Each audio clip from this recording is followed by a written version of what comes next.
Okay?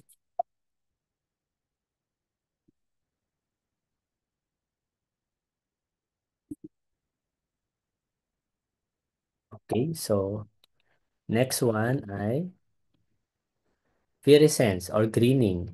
So development of chlorophyll in tissue or organs where it is normally absent. So it means ay instead na nagbo-bloom ng flower, so yung na-develop na flower is more on chlorophyll na siya or mataas yung greening development. And then we have also the wilting. This is maybe due to infectious agent or lack of water. Wilting caused by latter is often temporary and plant recovers upon the applications of enough moisture.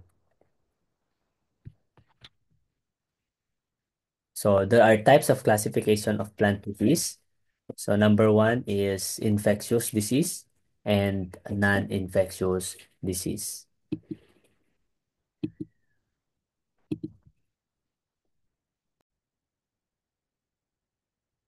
So next is the classification of plant diseases based on the causative agent. Number one is biotic and abiotic. So, ang mga example ng mga biotic natin, we have the fungi, bacteria, viruses, viroids, and nematodes. While yung mga abiotic natin, we have the environmental stress, nutrient deficiencies, and chemical injuries. Okay? So, kapag sinabi nating biotic, it means they are living organism like yung mga fungi, bacteria, and other pathogen. Kapag abiotic naman, environmental stress or nutrient deficiencies. Okay? And chemical injuries. Ano yung mga example ng mga environmental stress? You have the drought, flooding, yan. So, they are so-called environmental stress. Sa mga environmental stress pala pwede maka-apekto sa plants natin wherein nagiging susceptible siya because of that stress. And after that stress, pwedeng, ayan na yung pagkakataon na pwedeng pumasok yung mga pathogen natin sa plants, mag-colonize. So based on the type of plant affected, ano yung mga naapektuhan? Number one is the field crops, fruit crops, vegetable crops, and the ornamental crops. And then we have, based on the plant parts affected, we have the roots, stem, leaf, flower, and root. Based on the environmental occurrence naman, we have the soil-borne, airborne, waterborne diseases, seed-borne diseases. So that is based on the environmental occurrence. And then based on the disease duration and spread, ano yung mga different? Number one is acute. Ito yung mabilis lang, yung colonizations and transmission. Chronic, it means ito yung mabagal. It takes time. It takes a month or a weeks before magkaroon ng symptoms. Systemic, so infected yung buong plants. Kapag localized naman, meron lang siyang target na plant or target na parts ng plant. Okay?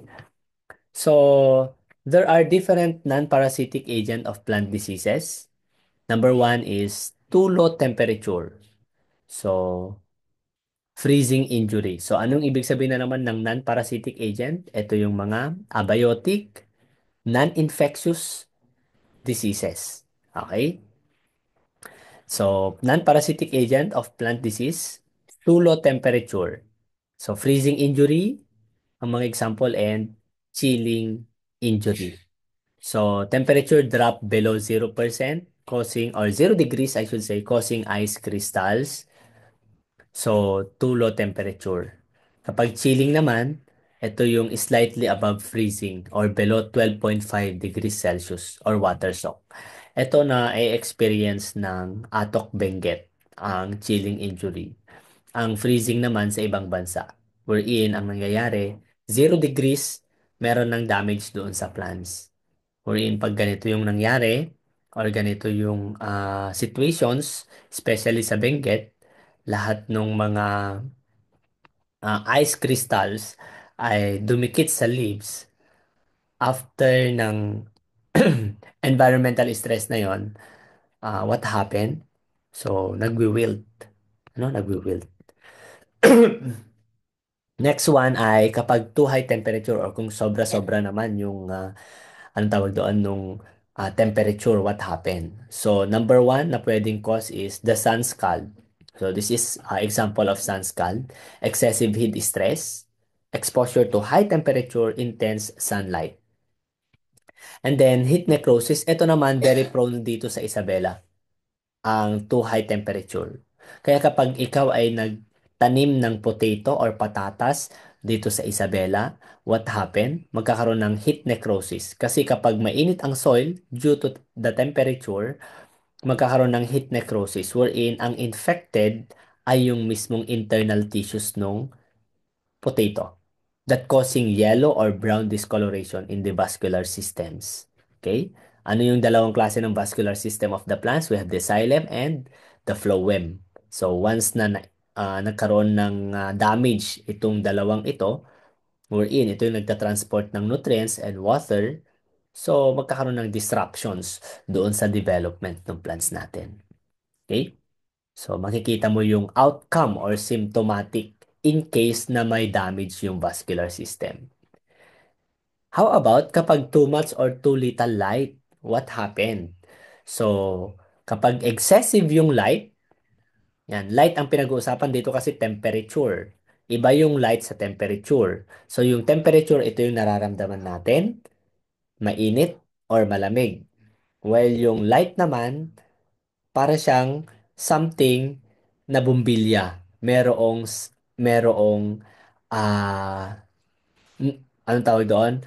Meron lang amount of light na pwedeng ma-absorb dapat natin. So kapag konti lang or anong tawag doon? Kapag excessive yung light na naa-absorb natin during that particular day, scorch or scalds ang pwede nating or ang expect natin na magkaroon ng sakit yung plants natin. Kapag naman kulang yung light, yan, sa buong buwan, minsan lang umaraw, what happened? So, become isolated. So, nag-e-isolate. Ito nag-elongate, resulting in elongated weak growth. So, it means ay nagkaroon ng abnormal yung development ng stem. Lack of oxygen. So associated with high soil moisture or high temperatures. So desiccation of roots in waterlogged soils. It's occur in the center of fleshy fruits or vegetables and leading to anaerobiosis. Walang hangin, anaerobiosis. So hindi nagkakaroon ng hangin sa loob ng lupa. Nagko-compact. Okay? Example sana, ang mga example ng mga lack of oxygen is yung disease ng potato na black heart diseases. Okay? So, kapag compact ang soil at nagtanim ka ng patatas, expect na there is a occurrence of black heart diseases. Number 5, air pollutants. So, strong winds, heavy rains, lightning. So, that is non-parasitic agent. So, nitrogen oxides. So, nakukuha natin yung pollutants ng air through nitrogen oxide. So, kasi ang ozone natin, they are constituents of smugs, lime and cement, dust, ash, and sat, and chlorine, sulfur dioxide, fluorides, and hydrogen chloride. So, lahat ng mga ito ay pwede na makontaminate yung plants natin through air. Yan. Dahil sa strong winds, heavy rains, lightning, air pollutants. And then, we have also mineral deficiency. So, number one na nagkakaroon ng deficient. So, wag tayong malito sa disease and sa deficiency ng mineral. So, baka sasabihin natin ito ay disease din, kulang pala siya ng nitrogen. Okay?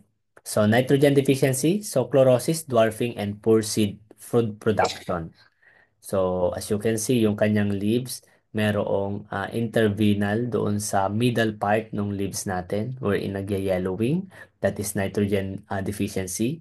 So, makikita mo na may deficiency once na merong defects or yellowing sa pinaka lower part ng mga leaves.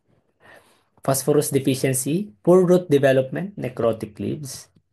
Kapag potassium naman, Chlorotic, scorched leaf tips, and margin. As you can see, doon naman sa pinaka-margin niya or doon sa leaf tip ang deficient. Kapag magnesium naman, nagkakaroon ng necrotic leaf edge. Yan. So, nagba-brown, affecting the older leaves. Okay? Kapag sinabi nating lesion, ito yung malaking spot. Lesion means hindi siya spot na bilog, ah. So, lesion meaning ay tuloy-tuloy yung mismong damage. Example sana, ito, necrotic yan. So, tuloy-tuloy yung damage wherein nagkakaroon ng necrotic leaf edges. Iron deficiency, this is general chlorosis with nearly colorless leaves. Okay? Tingnan nyo, nagye-yellow na nagwa-white. Manganese deficiency naman, chlorosis and necrotic spot on young leaves. So, yung sinasabi niyang necrotic spot, ito, yung malaki yan, malaking yan. Kung spot lang, pabilog. Pero meron siyang word na necrotic, it means tuloy-tuloy na spot. Okay? Parang stripe.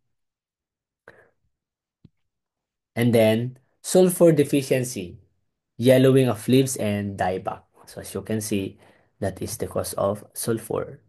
Kapag boron deficiency naman, poor growth, yellowish young parts, and terminal shoot death. Okay? And then copper deficiency, so dieback of leaf tips, wilting, and stunting. While zinc deficiency, chlorosis, and abnormal growth. Okay? So, in the improper agricultural practices, so meron din pala tayo mga non-parasitic agent na nagkukos din or pwedeng mag-cause ng sakit, especially in our practice. Okay? So, number one is overwatering or poor drainage. Kapag sobra-sobra pala yung pagdidilig natin, pwedeng mag-cause din ng mechanical damage doon sa plants or stress. Once kasi na na-stress yung plants natin, due to this improper agricultural practices, that's the time na magiging susceptible sila. Based din sa pag-handle natin on how we handle that plants. Next one is inadequate crop rotation. Excessive use of chemicals. Sobra-sobra yung pag-apply natin ng chemicals. Kaya nagiging resistant na yung mga disease natin or mga pathogens. Monoculture, iisang pagtatanim. Kapag sinabi nating monoculture, mono means one. So it means iisa lang yung tinatanim natin sa the same field. Example sana, kung corn, corn lang. Monoculture, pwede makaapekto yon sa mga pathogen or pwede makaapekto yung plants natin. Maapektuhan yung plants natin caused by the pathogen. Improper plant spacing, yung dikit-dikit, yung spacing ng mga plants. Lack of sanitation, hindi tayo naglilinis, walang nagwi-weeding. So, pwedeng mag-cause ng diseases. Incorrect use of pesticides. Okay? So, they are improper agricultural practices. So, kailangan nating ayusin. Kasi, bakit kaya nagkakaroon ng damage caused by the diseases is due to our improper agricultural practices. Ano? So that is about non-parasitic agent. So meron na akong video regarding parasitic agent, panoorin nyo na lang, ano? Kasi ito ay nandun naman sa sinend ko, especially na sa YouTube. Okay? So, kung may mga katanungan kayo, pwede kayong magtanong, pwede kayong mag-chat, pwede kayong mag-message, para at least ay masagot natin kung ano yung mga suggestions or concerns natin. So, thank you so much guys and God bless.